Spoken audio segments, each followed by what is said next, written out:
Saya Rosda Maulida dari kelas 11 IPA 1 akan menjelaskan kesetimbangan benda tegar beserta contoh-contohnya dalam kehidupan sehari-hari.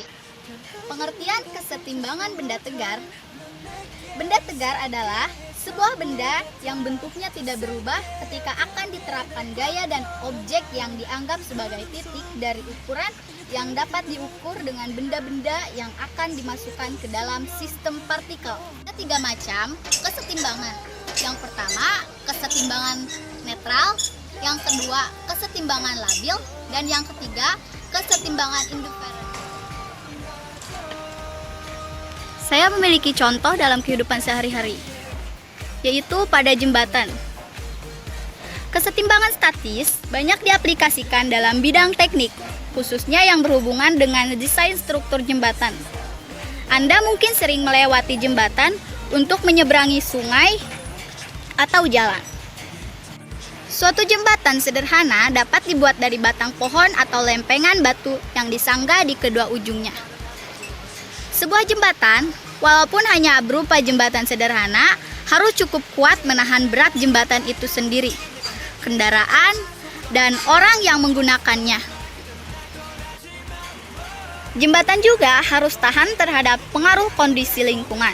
Seiring dengan perkembangan zaman dan kemajuan teknologi, dibuatlah jembatan-jembatan yang desain dan konstruksinya lebih panjang dan indah, serta terbuat dari material yang lebih kuat dan ringan, seperti baja. Aplikasi kesetimbangan benda tegar dapat diaplikasikan pada ayunan yang sedang diam atau tidak sedang berayun. Kesetimbangan merupakan keadaan sistem atau benda tidak ada gaya atau torsi bekerja atau resultannya nol. Benda tegar didefinisikan sebagai benda yang tidak mengalami perubahan bila diberi gaya luar dan torsi sama dengan nol dan benda dalam keadaan diam. Syarat kesetimbangan untuk benda yang dianggap sebagai partikel adalah resultan gaya atau torsi yang bekerja pada benda tersebut sama dengan nol. Merupakan T1 pada ayunan dan ini T2 pada ayunan.